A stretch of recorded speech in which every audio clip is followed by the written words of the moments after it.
Though he doesn't remember specifics about the night his mother was killed, Caleb McBreen says he has memories in flashes. At 3 years old, he experienced the unimaginable.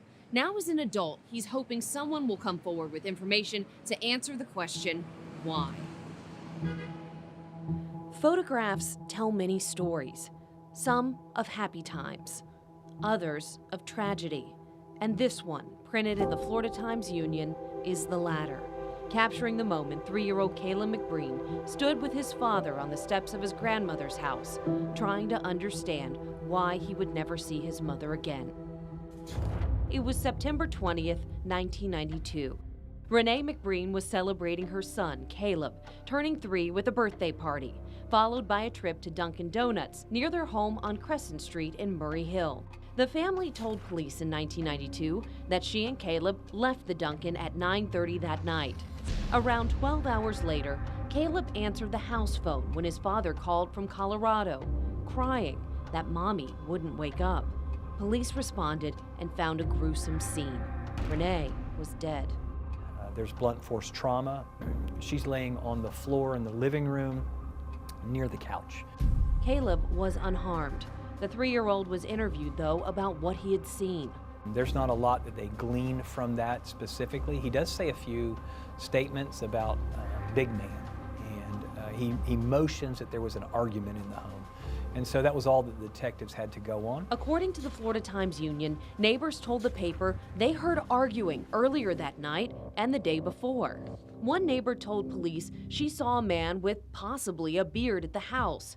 But that didn't give officers much of a suspect description. In reviewing the case, Detective Ray Reeves with the Cold Case Unit believes Renee knew her attacker because the areas around the windows were undisturbed and all the doors were locked.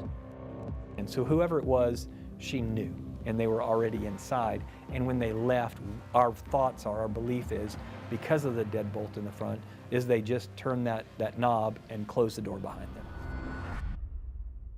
Detective Reeves says officers ruled out Renee's husband, Caleb's father, Bill McBreen. Though married, the couple was separated, with Bill in the Navy stationed in Colorado. He flew back to Jacksonville after learning of Renee's murder.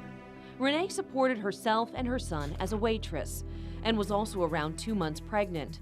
A man told investigators in 1992 that he was the father of the child, and Detective Reeves says that man was investigated and cleared. Friends, co-workers, many people were interviewed, but in time, the case went cold. Now as an adult, Caleb says speaking with cold case detectives as they reopen his mother's case has helped him connect the dots in some memories, like his mother being under a sheet. I'd always believed that there was a sheet pulled over my mom after she had been, murdered. And I brought that up and said, hey, I remember a sheet being pulled over.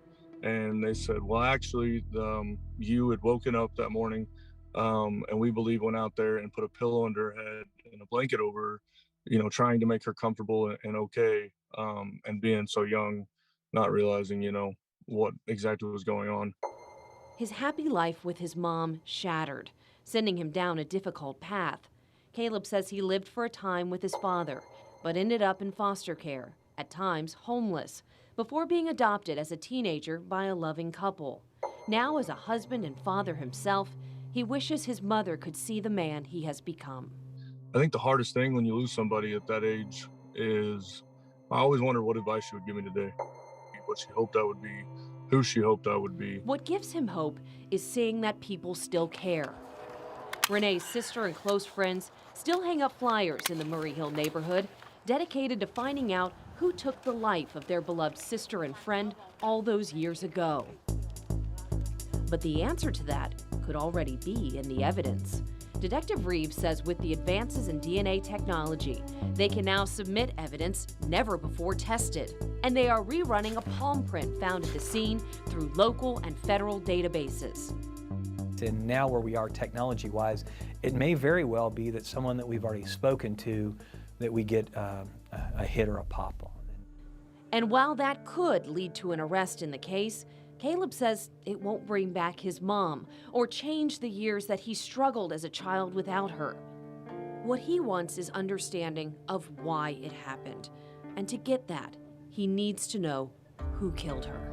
You know, Renee was known for the friend she was known for the love she gave, and she was known for just always being the happiest person in the room. I just want to know why. If you know anything about the murder of Renee McBreen, please contact the Jacksonville Sheriff's Office or Crime Stoppers. Katie Jeffries, First Coast News, on your side. And for a look at more cold case stories we have spotlighted in Unsolved or a link to the Project Cold Case database, look for this story on the First Coast News app.